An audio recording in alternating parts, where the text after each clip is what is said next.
Steve and Richard.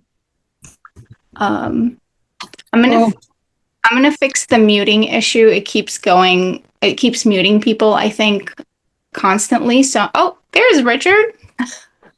Hey, and they're both wearing red. It's great. Let's see.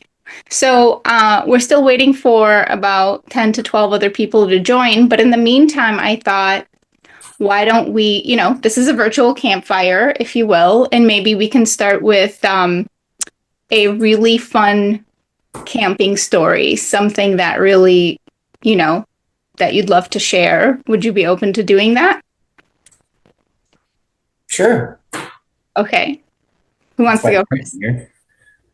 Really fun camping story. Well, off the top of my head, the best one that I've had personally was backpacking up into the Trinities. But that was, 30 years. Yeah, a while back. More recently, though, just being able to get out with the family and have fun has been nice, especially with how expensive things have gotten. Camping's relatively cheap. Mm-hmm. And pouring rain in Oakland always pops. Oh yeah. Nice rainy camps are good.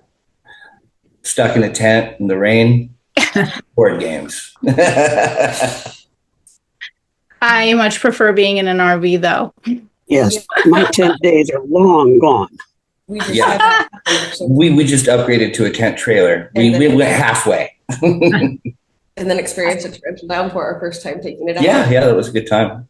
We did the same thing. We went from tent trailer. Now we have an RV, and we put probably 20,000 miles on it in the last 3 years. Nice. Of course, being retired has a lot to do with that. Yeah. I can imagine.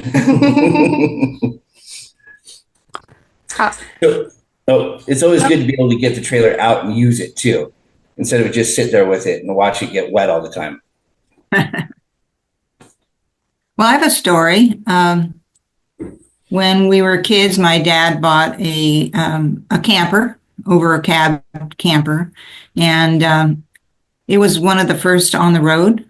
People didn't know what is that, and we'd go into like a gas station and open the door to the camper, and out come one kid, out come another kid, out come another kid, out come another kid, and there were 5 kids. And people were so curious, what is that thing? And they'd look inside, so, oh, that's okay, you can take a look, and it was quite an adventure to have one of those. But the story I want to tell, and I'll try to be brief about it, is we were camping in the state park in Van Dusen. And we were leaving the park, and seeing as how, my parents, 2 adults and 5 kids, it's not always easy to keep track. And apparently we all drove away, and before maybe 10, 15 miles down the road, everybody goes, "Where's Denny?" "Where's Denny?" "Oh, he's not up with you?" "No, he's not. It's not back here either." We had an intercom. So my dad turns the thing around, and the funny part of the story is my brother Denny, he did the last minute pit stop right before we got going, but he didn't let anybody know. And anyway, so he's sitting there with the ranger, and the ranger goes, where's your folks?" And this is reported by my brother. He goes, "They left me." He says, "Don't worry, they'll be back," So he's sitting there on the curb waiting for us to all come back. And it was pretty funny for us to realize that you could not miss a kid for, half an hour of driving. So that's a story my brother still likes to tell. But Van Dusen was a lovely place. We enjoyed ourselves there, and it was...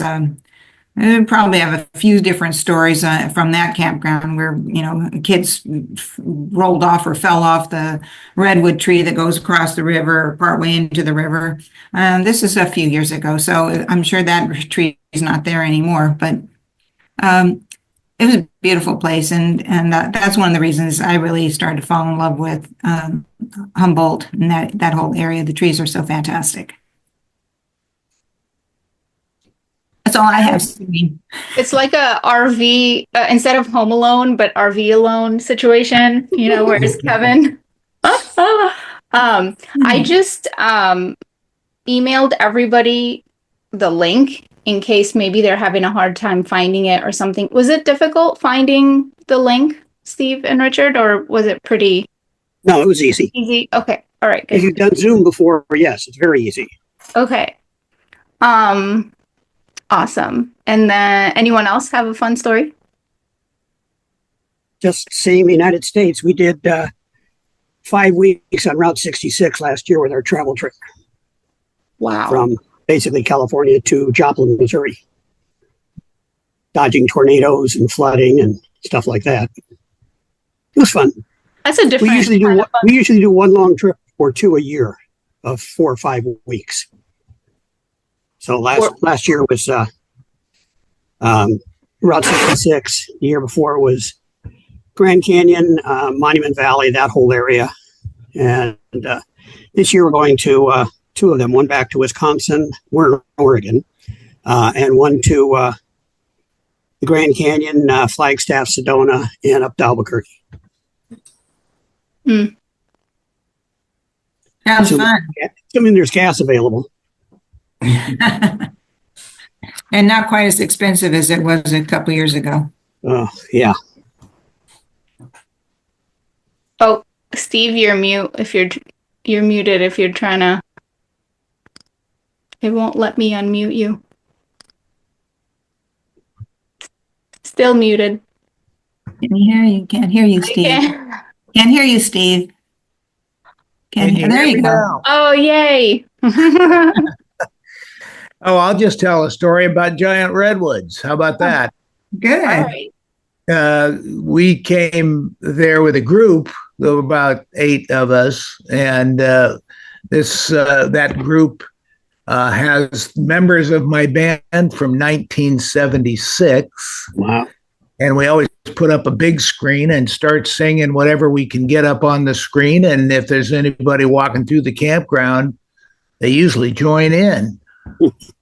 But there have been times when people have said, would you guys be quiet? And I usually tell them, hey, you should be paying us for this. Anyways, nice to see all of you. Thank you.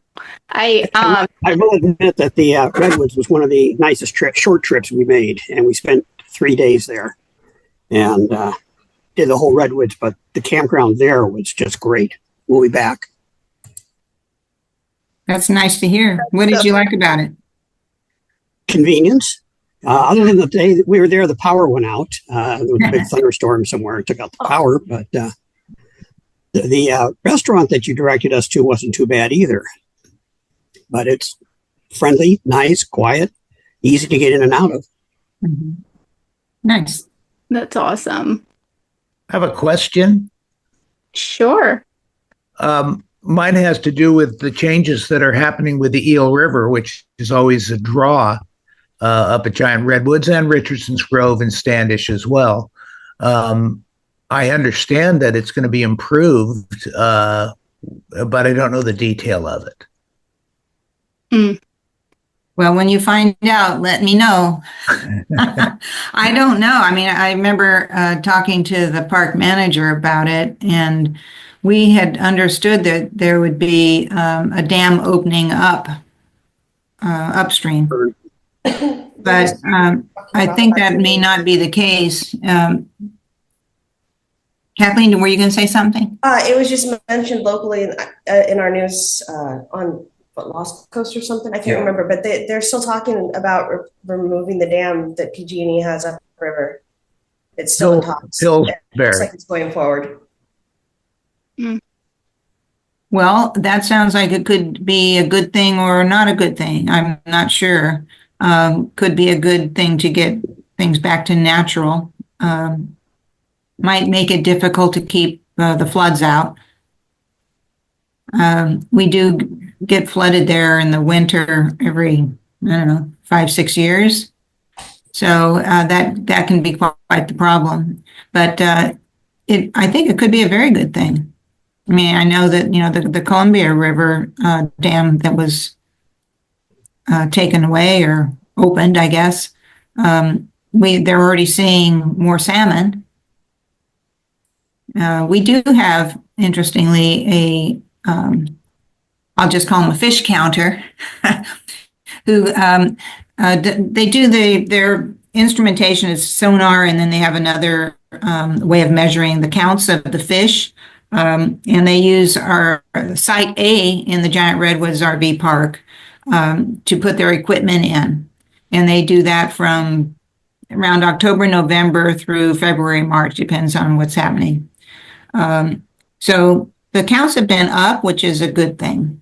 And what would happen when dam was removed, I'm not sure. I think it probably would improve fish counts. Does anybody have any knowledge about that or input? Unfortunately, I don't have any actual knowledge about it, but it seems like it should help the fish out, which should help tourism up a little bit. Get some more fish up in here. Yeah, as far as I know, it's still on track.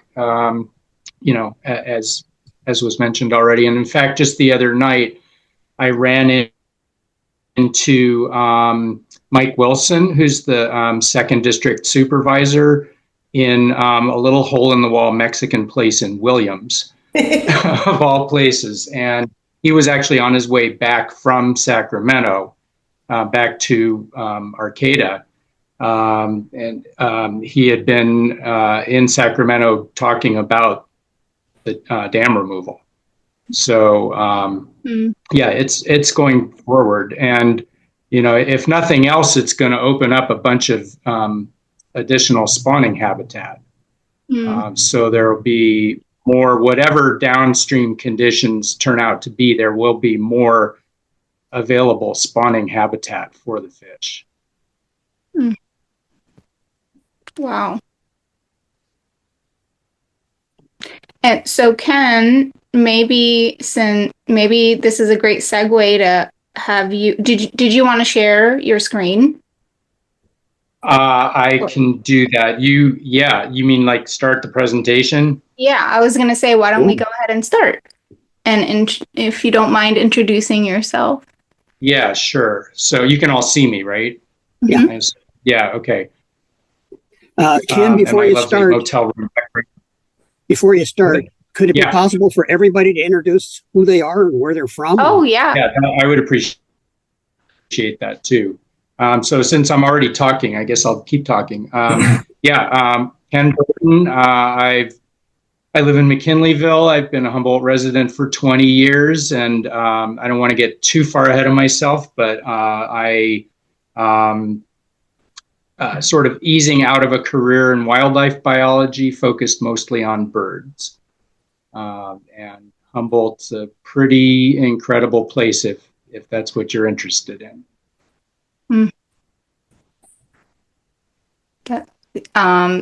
Dick, why don't you go ahead and introduce yourself? Yeah, my name's Dick. This is my wife, Kathleen. We are owner-operators of Reynolds RV Repair in Alton, California. We fix RVs. Pretty straightforward. Yeah. Kat and Kathy? Hi, my name's Kathy Johnston. My husband and I own the Giant Redwoods RV Park in Myers Flat, and we bought it about, I guess it's going on 8 years ago in 2016, and have put some heart and soul into improving it and making it a really beautiful place to spend time and enjoy family and friends. And we have on-site managers. I do the operations from a distance with our on-site managers, who are excellent, and wish they were on this call right now, but they're traveling back. They're going to be coming back to the park on Wednesday, and then we'll be ready to reopen March 1st. So It's been quite an adventure owning a park. We had absolutely no knowledge when we jumped into it, other than, as I was telling earlier, about, camping as a child. I do have a love of nature and the fun of being outdoors and with your family and your friends and camping. My camping adventures in RVs are less than tents and little campers.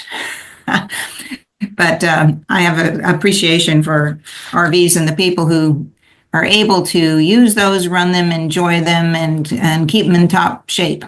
And if not, then Dick and Kathleen are available to help you out. It's a lot of work. My husband and I had someone is here. A Sprinter van and a Dodge Sprinter van 2015, and oh my goodness, that thing just kept breaking down and breaking down, and so yeah, I kudos to whomever owns RVs. She must have dropped out. We'll wait for her to come back. Steve or Richard, would you like to introduce yourselves? Sure. Okay. As I told you, I'm retired, so I've got all the time in the world. I just don't have the money to go with it. We bought a KZ travel trailer beginning of the pandemic. We used to travel a lot before that, but we didn't want to go out with COVID, so we brought our hotel room with us. It's only an 18-foot travel trailer. Like I said, I tow it with my SUV, and we have been all over everything west of the Mississippi in the last 3 years. The only reason I'm here is because the campground intrigued me, because we were there twice now and just fell in love with the place. And just everything about it, because not all campgrounds are the same, even though I try to tell you that. I retired from the medical profession after 53 years. So, Wow. Where are you based, Richard? What? Where are you based? I'm in Albany, Oregon. Central Willamette Valley, south of Portland, north of Eugene. Right on I-5. So I seem to be the only outsider here. But Maybe. I actually, tell you the truth, I was born and raised in San Francisco. So I'm a native Californian. Thank you. How about you, Steve? Hi, guys. Steve Morris here. I'm a retired college counselor from Santa Rosa Junior College. Live in Sebastopol. I've been camping since I was 5 years old, and we spent a lot of time in the Richardson's Grove, Standish, close, being able to get away close, and tent camping. And I've been an RVer now for 20 years, and we're on our second RV, and it's really going well. And we've been to Giant Redwoods twice, once with the group, and then another time just my wife and I. And whenever we're passing by, we like to stay there because it's just really very well taken care of, and the river's right there. I know you guys got rid of the tent camping. I have family that are tent campers, so it somewhat disappoints me when that happened, because love to have them with us there. I think they'd really enjoy it, but no tent camping anymore. Thank you, Steve. And I'm Serene Collins. I go where Kathy goes. I just tag along. I support her with my team, and I support her in the marketing. And I've gotten to know Giant Redwoods from an interesting perspective. I live in Michigan. I used to live in California, in Los Angeles, and I moved here. I have an almost 6-year-old. My husband and I moved back here because my mother lives here, and we wanted to be close to family while raising the little guy. And although I haven't physically been there, I feel like I'm there in spirit. That's for sure. And so now, Ken, if you don't mind starting your presentation. I don't mind at all. I hope this works. There we go. Yes. Yes. Ooh. So I mentioned that I had was coming out of a career in wildlife biology, but that's not really what I'm going to be talking about today. What I'm going to be talking about is the amazing hiking opportunities that Humboldt County offers. I feel like the county has sort of built a reputation on two plants, right? Coast redwood and marijuana. And it's maybe less well known as a hiking destination, but it's certainly, it's world class. I mean, once you get out there and really do some digging and exploring, you realize what an amazing place Humboldt is. And because it hasn't really been discovered yet, and because, it's so far from the urban centers, it's just not crowded at all. And that's what I love best about it. So everybody can see the screen fine, no problems, I assume? Yes. Right. Okay, great. So, and I'm going to have to move pretty quickly. I think I went a little overboard in putting this presentation together, and I have far too many pictures. I calculated that I can afford to spend 17 seconds on each slide. So maybe you can share the slide deck with us when we're through, if you're comfortable with that. Sure. So here's a map of Humboldt County. You all know where it is. You've all been there. But did you realize that all of this stuff is in it? That's remarkable, I think. And when I moved here, I'm not in Humboldt at the moment, but when I moved to Humboldt 20 years ago, there was not a hiking guide that covered the entire county. There was stuff for kind of really focused on the redwood parks, and then of course bigger scale stuff for all of Northern California, but nothing that in that sort of middle bracket. So I decided to write one.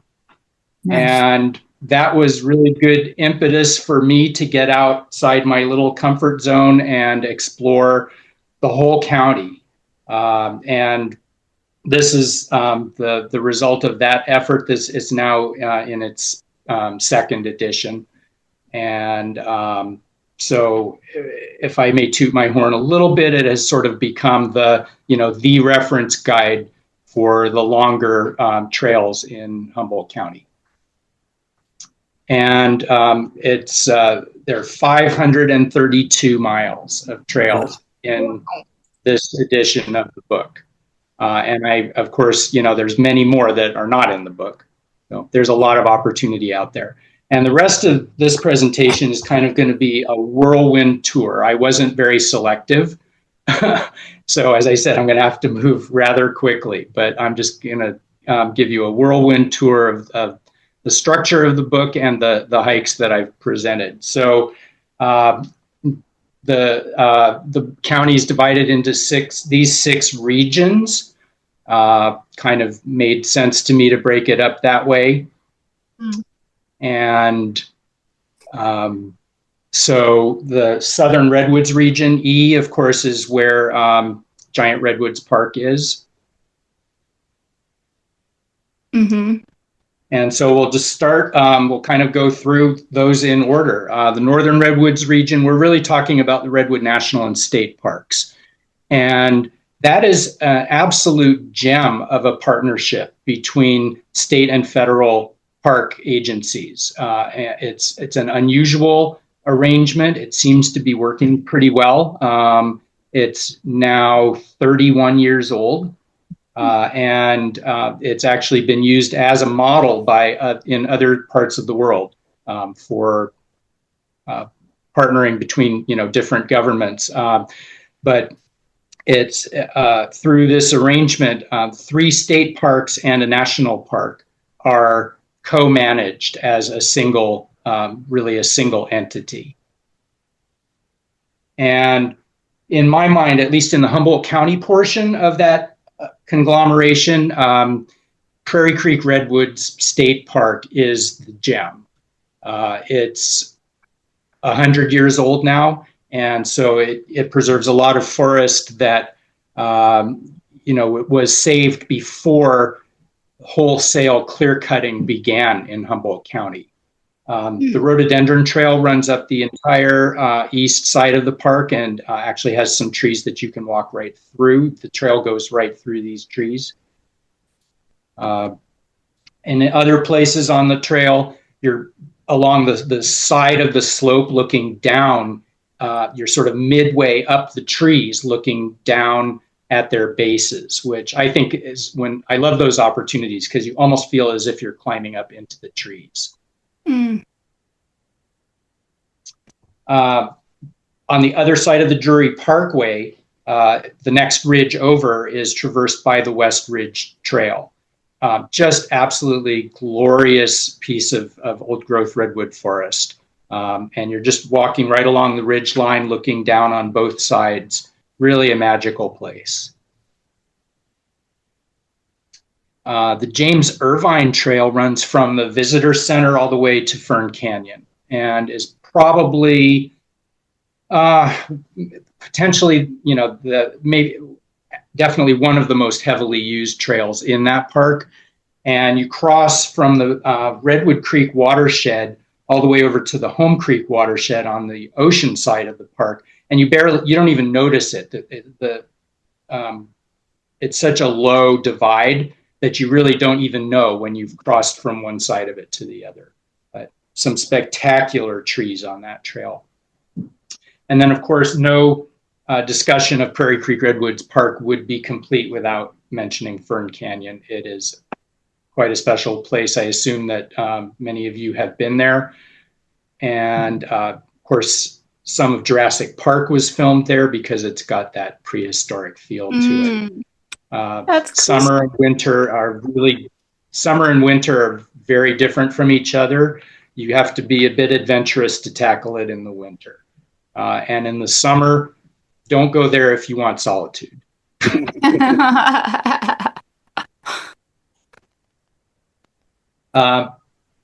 Redwood National Park is a little bit less traveled, I would say, in most areas because most of it got logged before it became a national park. So most of that park is second growth redwood, which of course is not as attractive to visitors, but there are still some really, really nice trails in this park. One of my favorites is the Berry Glen Trail, which is one of the newer trails in the park, and it connects Highway 101 just south of Elk Meadow with Lady Bird Johnson Grove.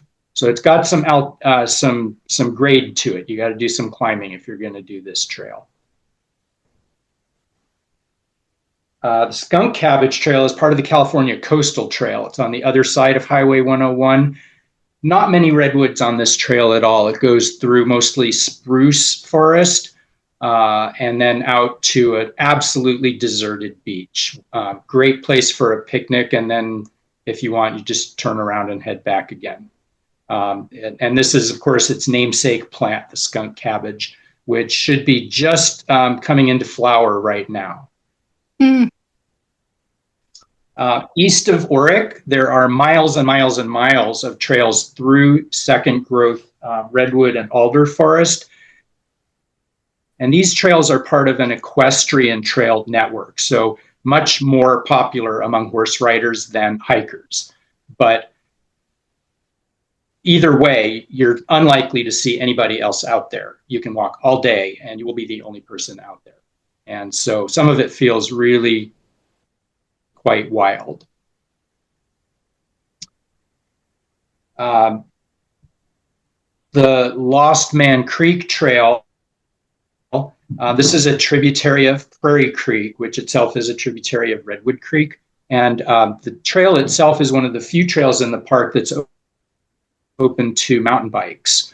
It's an old road, actually still drivable, but not to the public. It's used for park service vehicles and logging vehicles only.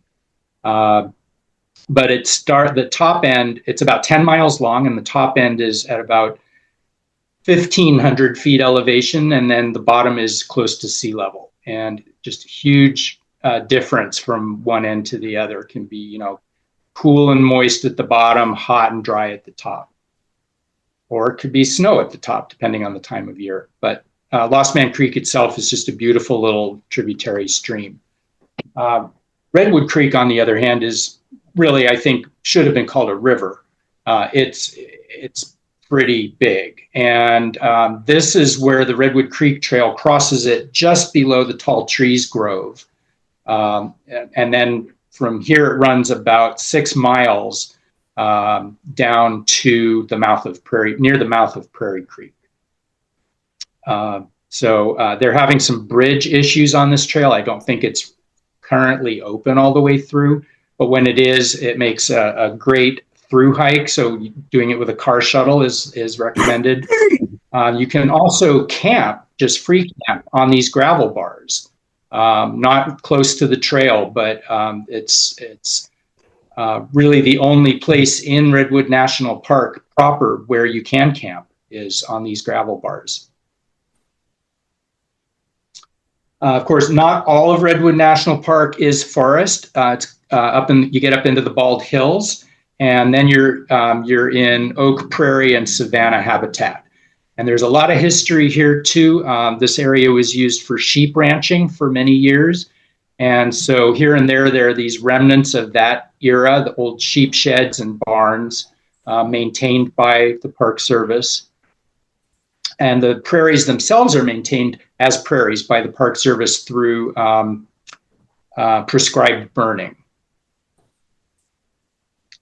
And then you get down into the southeast corner of the park, which not very many people do, and you're in these beautiful oak woodlands. Nobody out here. This trail is also open to bicycles. I literally see more bears here than humans, literally.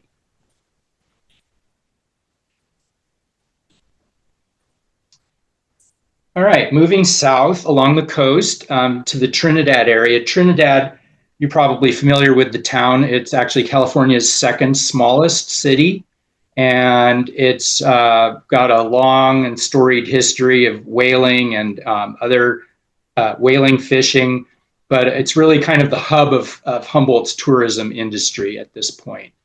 Only got a couple of hikes in the book from this area.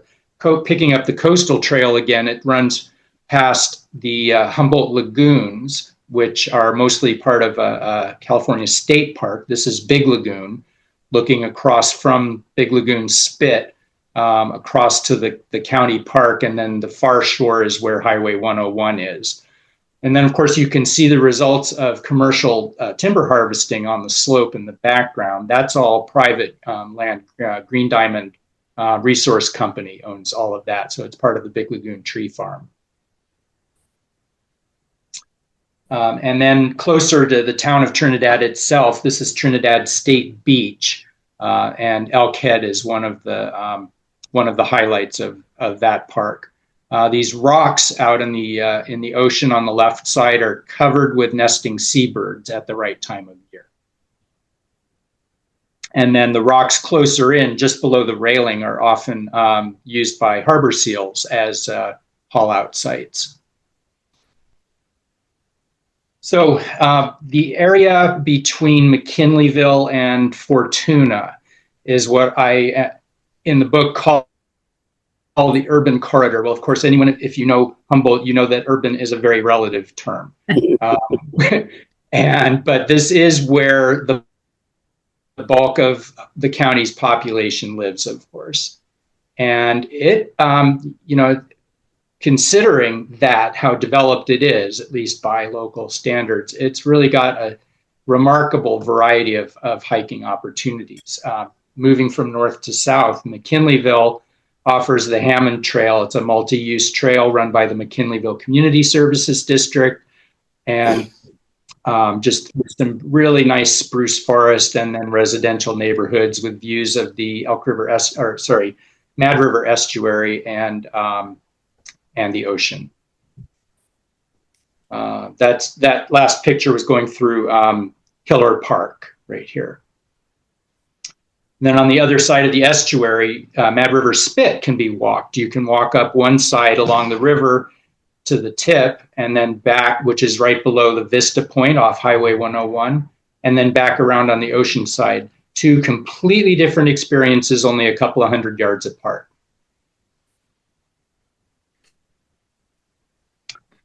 Down in Arcata, this is a relatively new creation, the Arcata Ridge Trail, linking the northern industrial part of Arcata with the Sunnybrae neighborhood in the southeastern part of the city. It was many, many years in the making to get the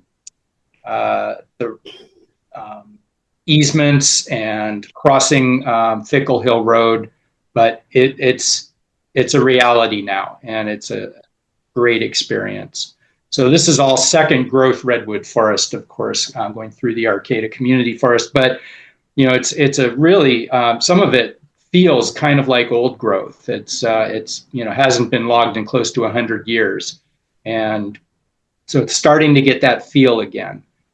Very heavily used because it's right in Arcata, right next to the university. So joggers, horse riders, dog walkers, you name it, they're bicycle riders, they're out there.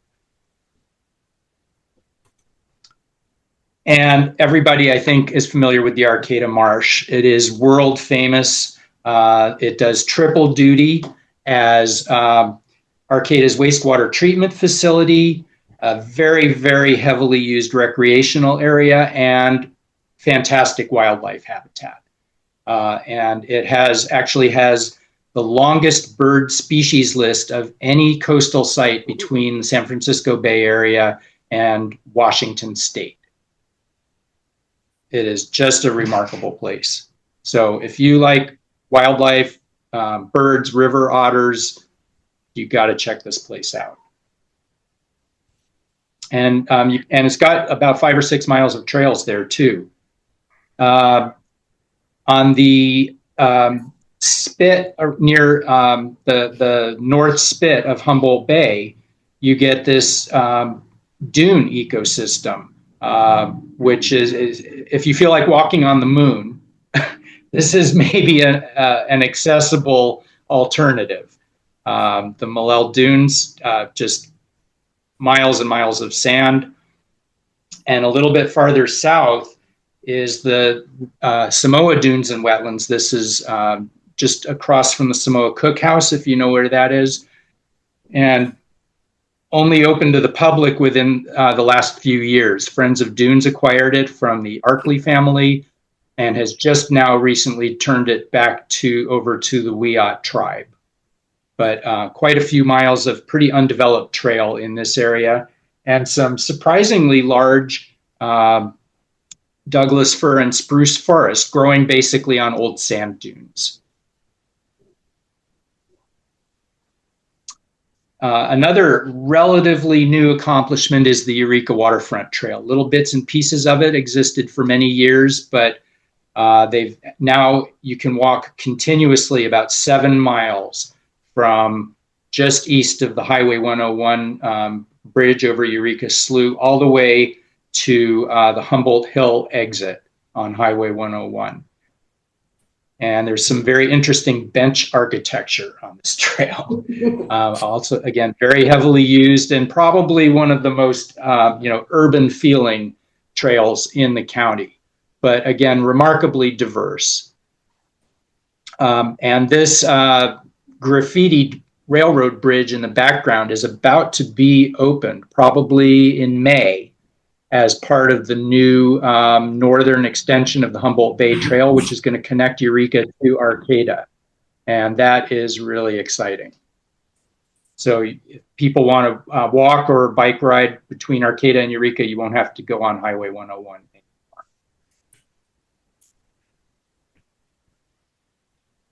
anymore. On the southeast side of Eureka, in the Cutton area, the county about 10 or 12 years ago acquired a big chunk of land from Green Diamond and created a community forest on the model of Arcata's community forest. And I should mention that these community forests, they are working forests. They are meant to support themselves, basically, providing a community recreational resource, but also being logged in a gentle way, and then the revenue from that logging supports the forest. So it's a kind of a self-sustaining entity. There are big development plans for this forest, but right now there are miles and miles of trails in there that are unimproved, unsigned. You really got to know how to navigate not to get lost out there. And it feels like a little piece of wilderness right on Eureka's doorstep. BLM acquired what's now known as the Headwaters Forest Reserve after the big timber wars and the Hurwitz takeover back in the 90s. And the centerpiece of that property, in fact, the only area that's really open to the public, is the Elk River Trail that goes up into a small patch of old growth redwood forest.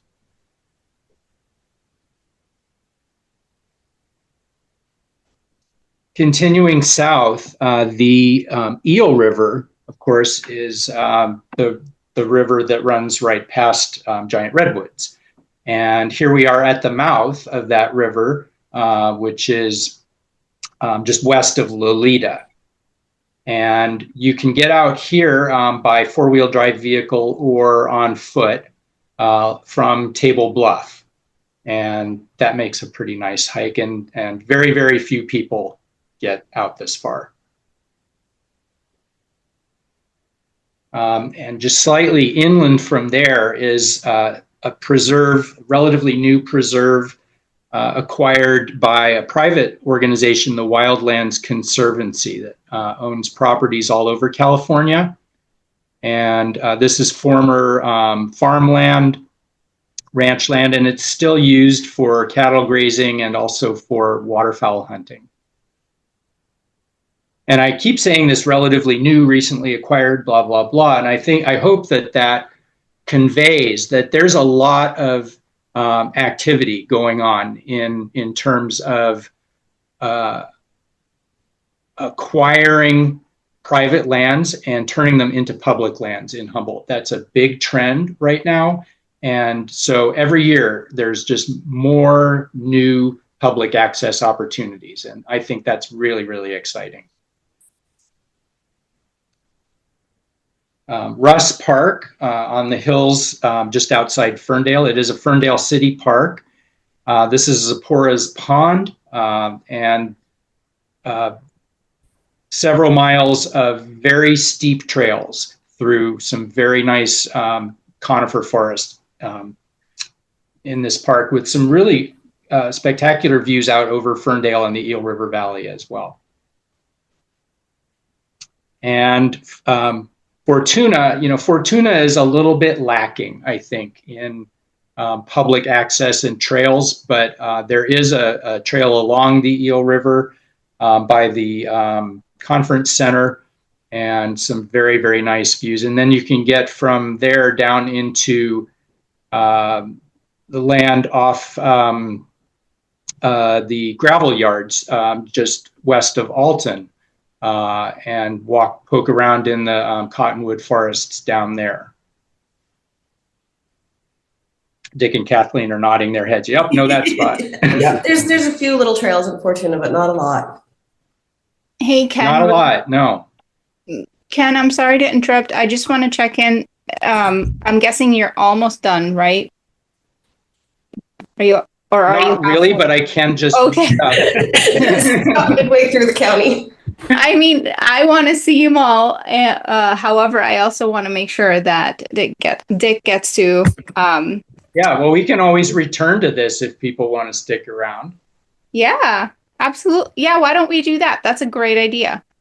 This is the end of this region, so it's a good stopping point. Yeah, you just stop right at my shop, pretty much. Oh my goodness, meant to be. Yeah. Right. All right, I will stop sharing. And Thank you. All right, take it away. Okay, well, I don't have anything quite nearly as well produced or put together. I was kind of banking more on people wanting to pick my brain about various things, but I do have some tips and suggestions, especially for getting an RV ready for the spring. And that's, you're already about a month late. Misuse is the worst thing for an RV. Like getting out there, turning on all the appliances, running the water, stuff like that once or twice every quarter. It's really good for it. Just sitting there idle over the winter time, that's when you get rust buildup and like motors start working correctly and all those things. And also, anytime you think about your bearings, you should have them checked. Or if you're about to go on a big trip, it's so much cheaper than having roadside assistance come out. And it's amazing how fast a person can wear through a set of brakes and not even notice it, because you feel the trailer back there, but it can't like convey the sounds of the wheels as you're going. So it's always a really good idea to have those things checked out. We've seen some gnarly damage on trailers who have lost wheels or stuff going down the road because of lack of maintenance. Yeah, and it doesn't take very much at all for a wheel to just start to loosen up. Just not checking your lug nuts every few months can be pretty detrimental to the wallet. What torque pounds do you recommend lug nuts tighten to? About 90 on average. And then the other thing, and this one most people don't talk about, is while you're using the camper and you're hooked up to like a septic system at a park or something like that, don't leave all the valves open. Leave them closed up. Otherwise, you start to just build up solids and stuff like that. And that's a really underrated thing, is maintenance of your black water tank and stuff like that. And no wipes are ever flushable. None of them, no matter what they say on the case. Really? Yeah. They will just sit there forever, and they'll cover up your tank sensors. And then if you do have your valves open, all the liquids run off. And then now you've got all the wipes just starting to sit there, and then they build up and they build up and they build up and they build up. And now you've also lost capacity to hold things, and pretty soon everything just gets plugged up. Wow. And that's true for houses, septic systems, RVs, all of it. Your plumber and your pocketbook will thank you. And your city wastewater manager. Yeah. And let's see here. Those of you who have been in RVs have probably noticed how not solid things are. Like most things are held together by staples and prayers. Yeah. There is a method to this madness. It's not perfectly advisable for it to be super solid, because as you're going down the road, the trailer is flexing and bouncing around and doing all kinds of stuff. So if you've got like really rigid things, you're going to encounter more stress breaks and things like that. So having some flex in the unit is actually desirable. And also it saves on weight and therefore your gas money. That's funny. Yeah. Seals. Let's see here. Seals. Always check your seals after every single trip. Just go over the whole thing. It's worth the time. As I said, everything's flexing all over the place. So those seals can't hold up to that forever. So it's always advisable to have that checked basically after every major trip. Oh boy. Sorry, that was our 5-year-old. Oh, you have one too. I was also hoping to answer questions for folks of any sort. That's primarily what I was here for. So does anybody have any questions for an RV technician? I'll take that as a... Oh, you're on mute, Kathy. I see that. Are you open like 7 days or 5 days or what? We're open Monday through Friday from basically 8 a.m. till 4:30. And if somebody has some emergency, what do they have to do to get attention? Well, they got to call first. We have an answering machine that we check, answering service that we check. Yeah, that's pretty much it. We don't. Some of our customers have our private numbers, so if there is an emergency, they can get hold of us. The saddest part is that we are pretty much the only RV shop in a 3-county area. So we're swamped constantly. We can't keep up with it. We don't have enough people or space to handle everybody. So things like on-road emergencies, we try to get them in just as quickly as we can. If somebody's like passing through the area and they've lost a wheel bearing, we get them in here, we bump them up to the front of the line if possible. But sometimes, unfortunately, they just have to wait. Okay. We're just too busy. Wow. That's fair. But we do try Good our problem to very have. best to help as much as we can. Yeah.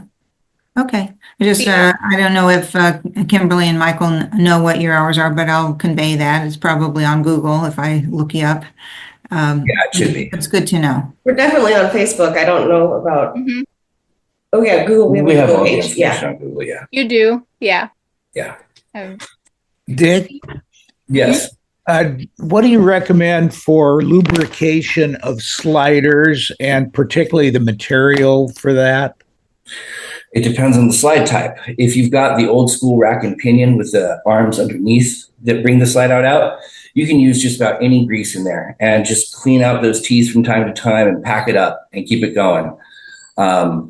If you have like the newer style ones, they've got these ones, they're called Schwintek systems, and they're aluminum rails on the outside. And those are a dry system. So I've seen this quite often. People lubricate it thinking that they're helping the slide out. But what happens is that lubrication grabs up dirt and debris and stuff. And now it's grinding up the aluminum gears super fast. So it leads to rapid destruction of those types of slide outs. So for the most part, consult your local RV tech or give us a call. We can help you out with that. But with the rubber seals, they sell a great treatment. All of those seals can be treated the same way, or like an aerospace treatment, something like that. Anything to help keep them supple. What do you recommend for septic clean out each year? You know, your whole system down there. Do you recommend once a year or what? So for the most part, as I said, keep the valves closed while you're using it. That's going to help you keep everything liquid and keep it draining off. Last trip of the year, before you take it and store it away or something like that, drain out your tank, put a few gallons of water in there, and then dump like 20, 30 pounds of ice, and then drive home. And then drain it right before you store it, and you're clean. And that's going to get you a good start for the next season. Thanks. What does the ice do? The ice agitates inside of there, and it helps scrub the sidewalls You're off driving. really, really well. That's cool. Okay. Awesome. Any other questions? All right. Well,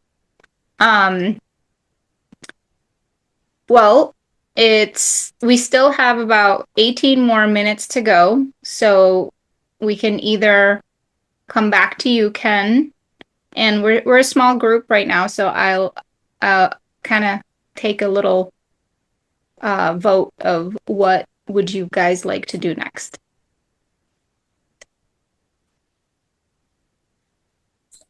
I was enjoying Ken's presentation quite a lot. Yeah, me too. Give it back to Ken. My hiking days are over, but it's interesting to see where I used to hike. Yeah, well, most of these hikes also have parks nearby them where you can camp too. Yeah, that's what I'm doing now. Well, Ken, so is your book like is it more of a hiking guide or is it you just breaking down each area? What is it? So, well, yeah, it's I'm not really telling people how to hike. It's not that kind of a book. I'm telling them where they can go in Humboldt. So each of these hikes that each slide that I'm showing basically represents a hike that's in the book. And so each hike has its own write-up with a description, directions on how to get to the start, what to expect. There are maps, photographs of most of them, elevation charts. So, you know, it's in many ways, I think it's a pretty standard hiking guide. But it just, it's only hikes. I don't want to say trails because I've created these hikes using existing trails, but the hikes as I've described them are all 5 to 15 miles in length. So those were my parameters, so a little bit of a commitment, right? But all doable in a day as a day hike. Got it. Do you give them some sort of difficulty rating? I don't, because so much of that is dependent on the person, and really even on the day. I mean, I find that some days I can do a hike with no trouble that on other days kicks my butt. and what's easy for one person is going to be challenging for another. But I try to sort of describe it in subjective terms, and then I present the length, of course, and the ascent, the amount of climbing over that length. So people can sort of figure out the difficulty rating on their own using those specs. But I always, I rarely agree with other people's difficulty ratings of hikes. And I had to assume that I would, people trying to evaluate my ratings would feel the same way. Okay. Got it. And can I ask you one more question? Of course. So what had you pivot from, you said you were environmental biology? Is that what Wildlife biology. Yeah. And then now you're doing this. What had you pivot? Well, I do a lot of different things. I still do some wildlife biology. I do some guiding. I'm in a position now where I do what I want to do. I work when the right jobs are offered to me. And so, I've always been a hiker. And as I said at the beginning, the book that I wanted didn't exist. So I just felt like I had to go out and create it.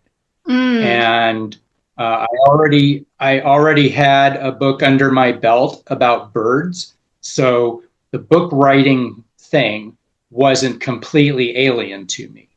But it remains the only hiking guide I've ever written. Got it. Thank you for sharing. And it is by far my best-selling book. So it just, because it's got, my other books are about birds, and that's a smaller market. But hiking guides, especially those that don't really have any competition, do pretty well. Well, if it's the only one. Would you like to continue? How much more time do you think you'll Sure, and I can move through them a little bit. Okay. Well, I am halfway through the presentation, but I can move more quickly for sure. Okay. Maybe So a little more. Okay? I'm sorry to interrupt. May I ask that you give a little more focus on the area surrounding Myers Flat? Because that's probably where most of our guests are going to be starting from. Yeah. And, Sure. some will be wanting to do the hikes up in, the national park, and some maybe south, but probably most of them will want to go out for the day and be in that area. So, Fortuna's close Sure. too, really. Yeah. So that region's coming up. I'll sort of breeze through the one that comes before it, and then I'll take a slightly slower pace through the southern redwoods. Thank you. Come on, there we go. Okay. So the King Range, that's basically the Lost Coast, and it's just west of your region, and it's really wilderness. I didn't know it before I started this book, and I just fell in love with it. It's got so much to offer. And of course, the Lost Coast Trail is the most famous part. That it can actually get pretty crowded by, backpackers going through, but there's so much more to it. This is just outside Petrolia. Some trails that were built and are maintained by local community members. They call themselves guerrilla trail builders. Up on the high elevations, there's places such as this, the King Crest Trail. A lot of it's burned, so you see these old burn scars. This is from the top of King Peak, which is the highest peak west of 101 between Monterey County and Canada. Mm-hmm. Wow. Beautiful little campsites tucked away in stream valleys. Some trails built specifically for mountain bikers, but they make good hiking trails as well. This is probably the easiest trail linking the mountains to the beaches.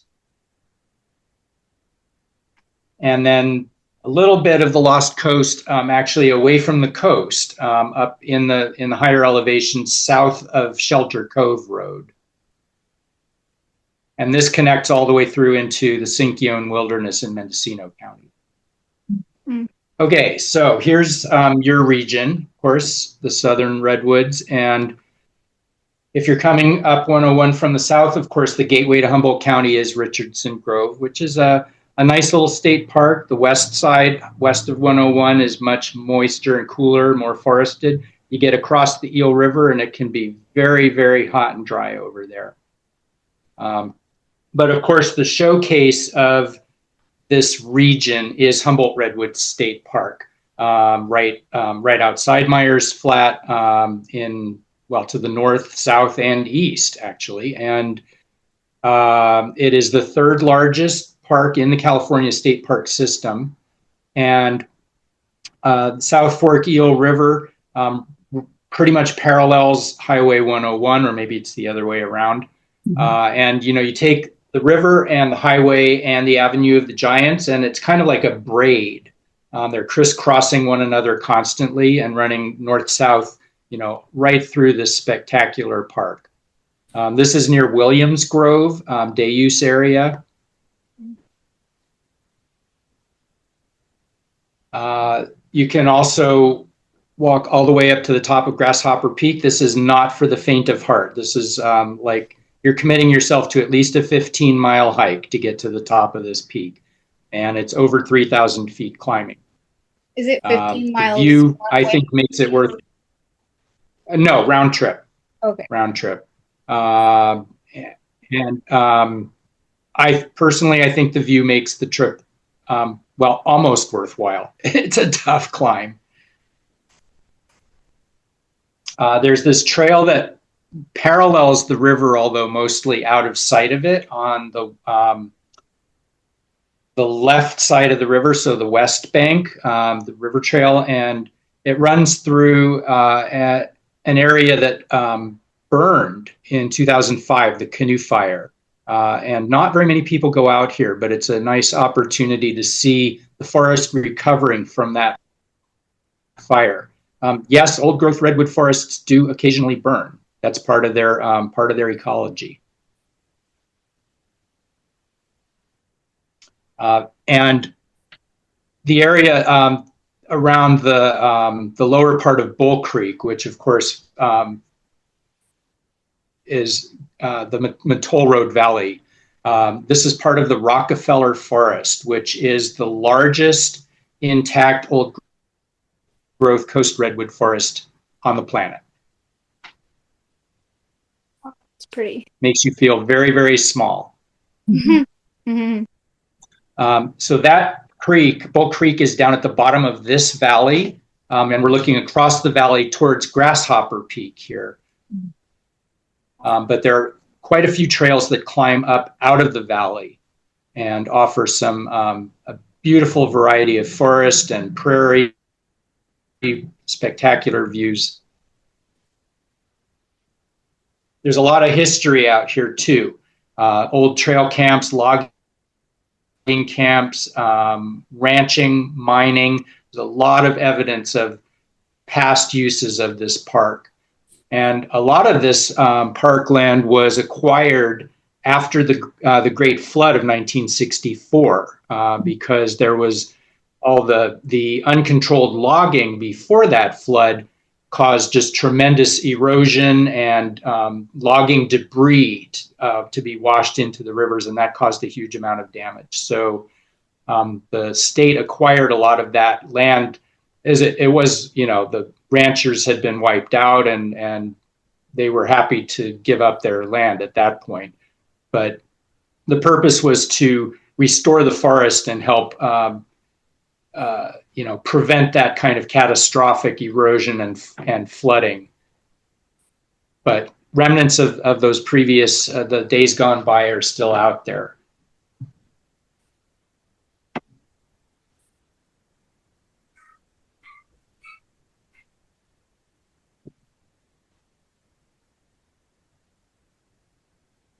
It's just a small sampling of the trails that are available in this amazing park. Again, I'm talking about Humboldt Redwoods State Park. So, if you're staying at Giant Redwoods, I imagine that you will be visiting this park.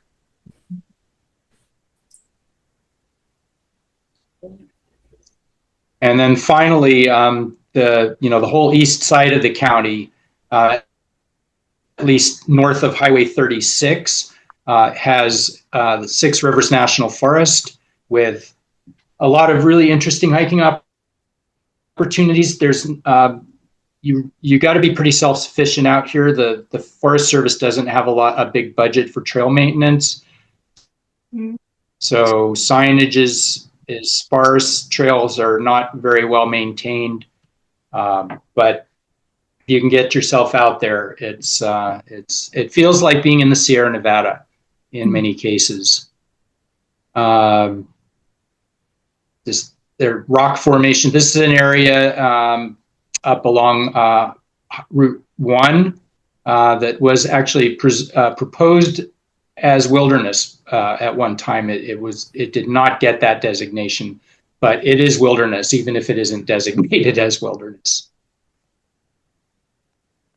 This is just outside Willow Creek, a little trail that hardly anybody knows about.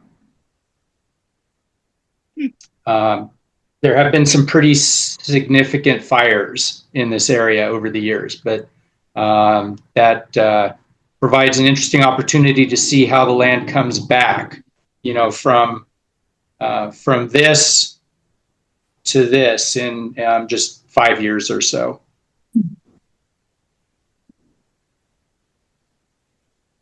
Some really beautiful meadows up there. Again, it just feels like you're in the Sierra Nevada. A few little alpine lakes.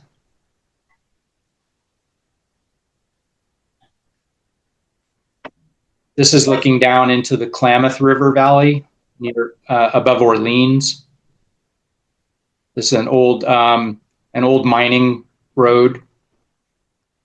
Humboldt County's largest natural lake, Fish Lake, near Wichipec.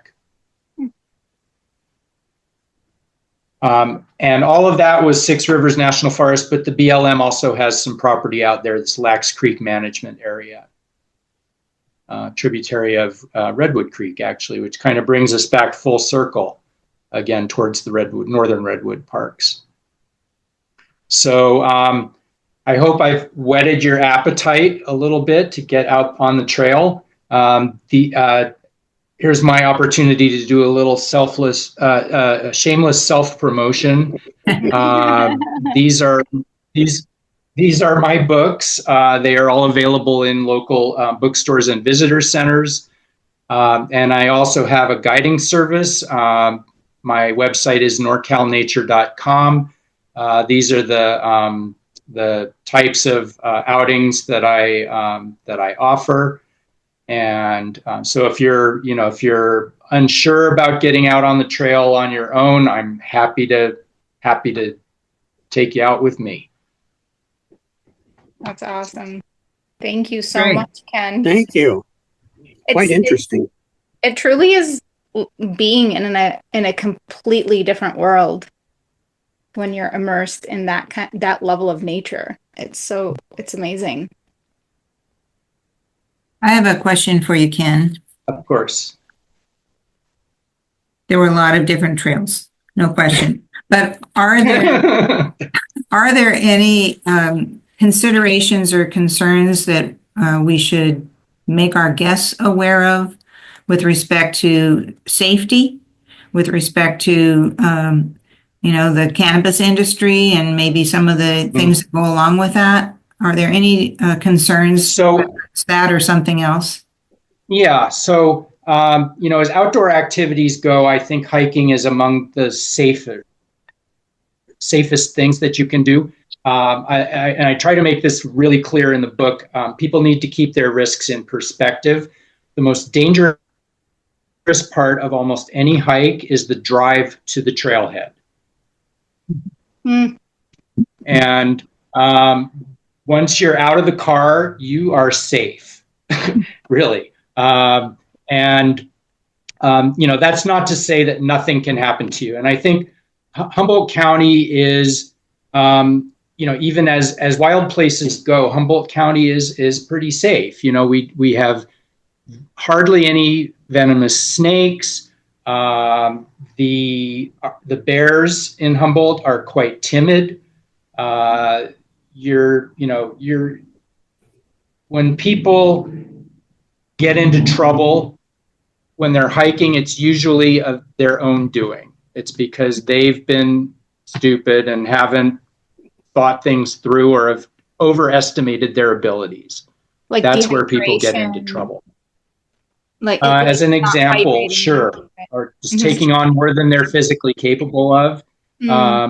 It's the problems are self-generated almost always. So I have, obviously I've put a lot of miles on my shoes, and I've encountered more bears than I can remember. Had only one issue where I ever felt unsafe with a bear encounter.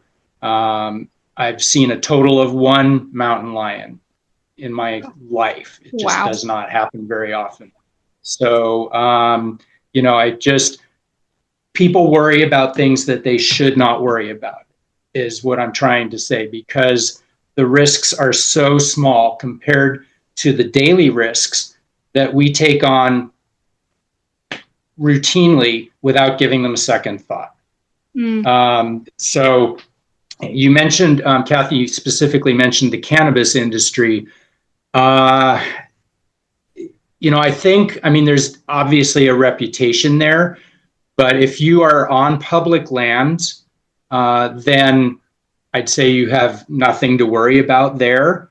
There are what we call trespass grows out there, but they don't want to be found. And so they are way off the trail in places where the public isn't likely to show up. And I've done a lot of work in cannabis growing areas. I was a U.S. Census enumerator, and they actually sent me out to do cannabis growing areas. And so I have a lot of experience just showing up on pot grows unannounced to ask them questions that the government wants me to ask. And, if you think about that, that's about as hardcore as you can get, I think. And I've never really had any issues. I've had people who weren't too happy that I was there, but and one time when I was out hiking, this was actually on the edge of Humboldt Redwoods. There's a Panther Gap Road. County has an easement across some private property. And there was one time when I was out there hiking and was accosted by some local people who were armed and said I shouldn't be there. But, I just think that the likelihood of a pot grower shooting or harming in any way a stranger who's just out there hiking are so infinitesimally small that people should not worry about it. Okay. That said, they shouldn't go where they shouldn't go. They should stay on the public land, stay in the parks, and you'll be fine. Yeah. Thank you for that insight. That's great. Thank you. Yeah. Well, thank you all for being here. Oh, go ahead. Oh, no, it's fine. Oh, yeah. Well, this concludes our mini virtual campfire. I will be in touch with each of you after this just to kind of debrief and check in and find out in what ways we can support you, especially local businesses. And yeah, anything you want to say, Kathy, to end? Well, can we have s'mores next time? Sounds delightful. Virtual s'mores, is that a thing? S'mores, yeah, that's a thing. Have a bag of s'mores. For the campfire. We'll have it. I will get my creative juices flowing and see what I can figure out. We'll have a wonderful rest of your evening, folks. And again, thank you so much for being here. Yes, I really appreciate your time and wow, so much knowledge as well. It's wonderful. Richard, you're showing us What do you got? S'mores. Oh, He doesn't want to focus on it because it's not a face. Yeah. Put it in front of your face. It'll, yeah. Chocolate s'mores. Well, there you go. We got the Candy. s'mores. At the end. Yeah. Chocolate and marshmallow and graham crackers. yeah. Delish. All right, folks. Take care. Yeah, you too. Okay, Thank you for having us along. Hope to see you sometime at the park. Oh, yes. All right, right. take care. Bye. Bye. Bye. Thank you, Serene. Of course. Bye, Ken.